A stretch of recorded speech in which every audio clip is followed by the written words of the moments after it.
আমাদের এখানে কি সমস্যা নিয়ে আসছিলেন মূলত? আমি হাঁটু আর এলবো মানে ব্যথা? হ্যাঁ ব্যথা। আপনার তো বাত রোগ আগের থেকে? হ্যাঁ হ্যাঁ হ্যাঁ। আমাদের এখানে আজকে কতদিন? 19 দিন হচ্ছে। 19 দিনে। 19 দিনের পর এখন কি অবস্থা? 19 দিন পরে অনেক ভালো হয়ে গেছে। আলহামদুলিল্লাহ, আলহামদুলিল্লাহ। বিসমিল্লাহির রহমানির রহিম। দর্শক, আরেকজন রোগী নিয়ে আমরা চলে আসলাম। উনি একজন শিক্ষক, পলাশবাড়ি, গাইবান্ধা। ওনার নাম উনি নিজেই বলবে, কিন্তু আমরা শুধু আপনাদেরকে আমি শুধু ডায়াগনোসিসটা বলি যে কী রোগে উনি আক্রান্ত। উনি আমাদের কাছে যে ডায়াগনোসিসটা আছে সেটা হচ্ছে ওনার কোমরবিডিটিসের মধ্যে history of high blood pressure, উচ্চ রক্তচাপ ছিল। আমরা যে ডায়াগনোসিস করেছি সেটা হচ্ছে 3rd ডিগ্রি অস্টিওআর্থ্রাইটিস বোথ নি with spondylosis with rheumatoid arthritis with hypovitaminosis D এবং ইউটিআই। এটা আমরা করেছি। উনি আগের থেকে উপাসিটিনিভ একটা রিমেটিক ড্রাগ খেত, ডিজিজ মডিফাইং। তো আমাদের কাছে আসছে উনি হাঁটু ব্যথা, এলবো ব্যথা, বাঁকা তেরা, এরকম হাত সোজা হয় না, এরকম মানে শারীরিক বিভিন্ন ব্যথা বেদনা এবং ডিসেবিলিটি নিয়ে আমার কাছে দেখেন হাঁটুর এক্সরে আছে, ওনার হাঁটুতে ক্ষয় আছে। তো আমাদের এখানে আজকে কতদিন? আপনার নামটা একটু বলেন তো। আমার নাম মোসাম্মদ শাহজাদি বেগম। বয়স কত এখন? 48। 48 বছর। আচ্ছা, আমাদের এখানে কি সমস্যা নিয়ে আসছিলেন মূলত? আমি হাঁটু আর এলবো মানে ব্যথা? হ্যাঁ ব্যথা। আপনার তো বাত রোগ আগের থেকে? হ্যাঁ হ্যাঁ হ্যাঁ। এর মধ্যে হাঁটু আমরা বলছি ক্ষয় হয়েছে, হ্যাঁ হ্যাঁ। বাতের সমস্যা আগে। আমাদের এখানে আজকে কতদিন? 19 দিন হচ্ছে। 19 দিনে। 19 দিনের পর এখন কি অবস্থা? 19 দিন পরে অনেক ভালো হয়ে গেছে। আলহামদুলিল্লাহ, আলহামদুলিল্লাহ। হাতটা একটু বাঁকা ছিল না, সোজা হয়েছে না? দর্শক, ওনারা নিয়ে একটু বর্ণনা দিই। এই জাতীয় রোগী যারা রিউমাটয়েড আর্থ্রাইটিস, এই রোগীগুলা ইউটিউব ফেসবুক দেখে ওষুধ খাওয়া বন্ধ করে দেয়, বিভিন্ন মানুষের অপপ্রচারে লিপ্ত হয়।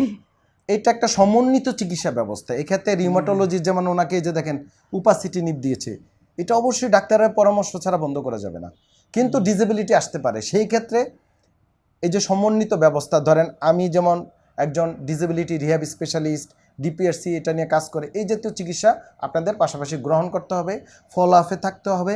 পৃথিবীতে কেউ পার্মানেন্ট না, পৃথিবী নিজেই পার্মানেন্ট না, কিন্তু ফলো আপে থাকতে হবে। এটা হলো মেইন। হ্যাঁ, এটা হচ্ছে মেইন। এবং উনি যেহেতু একজন শিক্ষক, এজন উনি রিয়েলাইজ করছে ব্যাপারটা। অনেকে এটা বুঝে না, যেহেতু এখানে একটা জ্ঞান বুদ্ধির ব্যাপার আছে। এখানে একটু ফলো আপে আসলে জিনিসটা ভালো থাকবে। হ্যাঁ হ্যাঁ, একটু ফলো আপে আসবেন, ব্যায়াম করবেন, হাঁটা চলাফেরা করবেন, ডাক্তারে ওষুধ দিলে ওষুধ খেতে হবে, ব্লাড টেস্ট করে মাঝে মাঝে দেখতে হবে আরে কতটুকু বেশি আছে, কোনটা হ্যাঁ লিভার কিডনি দেখতে হবে নাকি, এটা তো বুঝতে পারছেন। আলহামদুলিল্লাহ, এই জিনিসটা রোগীদের বোঝা দরকার। অনেকে ঔষধবিহীন চিকিৎসা খোঁজেন, তারপরে কি করেন বিভিন্ন মানুষের ওই যে প্যাকেটজাত চাইল খান, ডাইল খান, এটা খান, তাহলে হেডা খাওয়ার দরকারটা কি? ঠিক না? মনে করে চাইল খাইলে কি ভালো হয়ে যাবে মানুষ, ডাইল খাইলে আটা ময়দা সুজি খাইলে হবে? এগুলো তো খাবার, দরকার হলে খাবেন। কিন্তু অনেকে বলে ওষুধবিহীন নাকি চিকিৎসা আছে, নাকি সুই দিলে নাকি ভালো হয়ে যায়, এরকম না, ওষুধ খাইতেই হবে নাকি? না, ওষুধ ছাড়া হবে না। ওষুধ খাওয়ার কারণে আর এটা ওষুধ ছাড়া চলবেই না, নাহলে বিছনাত পড়ে যেতে হবে নাকি? পরে বিছনাত পড়া এরপরে হায় হায় হায় হায় করেন।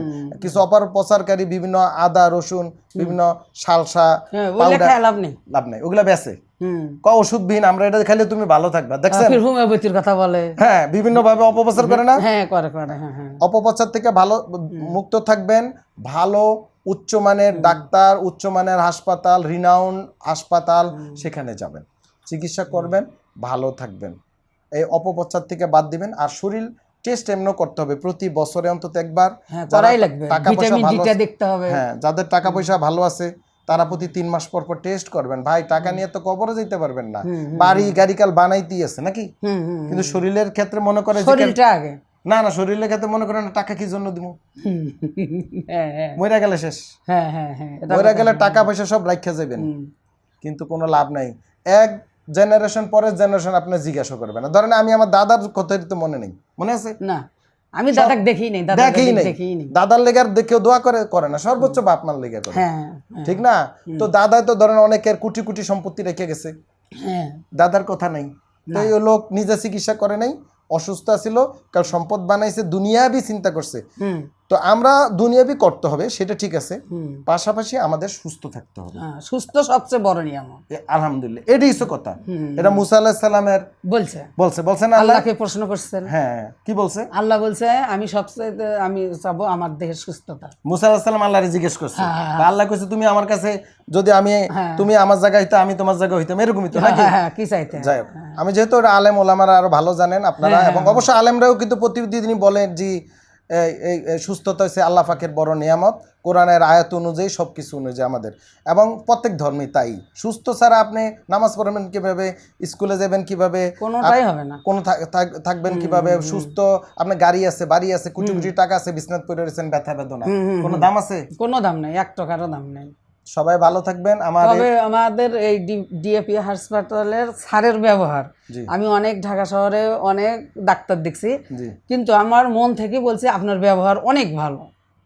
আলহামদুলিল্লাহ, দোয়া করবেন যেন আল্লাহ পাক, মানে আমি আশা থেকে দেখছি আপনি রোগীদের প্রাধান্য দেন খুব।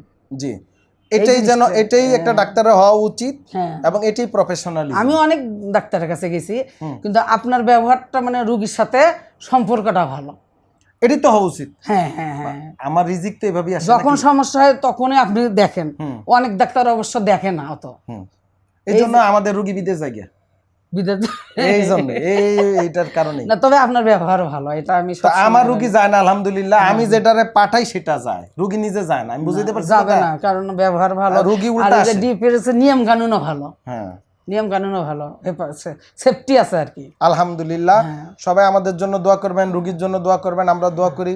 আর হাসাদকারী ফেসাদকারী থেকে দূরে থাকবেন, অপপ্রচার থেকে দূরে থাকবেন। যে কোনো জায়গায় যে কোনো ডাক্তারের ব্যাপারে জানতে চাইলে চিকিৎসা ব্যবস্থা, সেখানে সময় নিয়ে গিয়ে দেখিয়ে তারপরে আপনি সিদ্ধান্ত নেবেন। আসসালামু আলাইকুম ওয়া রাহমাতুল্লাহি ওয়া বারাকাতুহু। ডিপিআরস লিমিটেড, আস্থা, বিশ্বাস ও নির্ভরতায় অবিচল।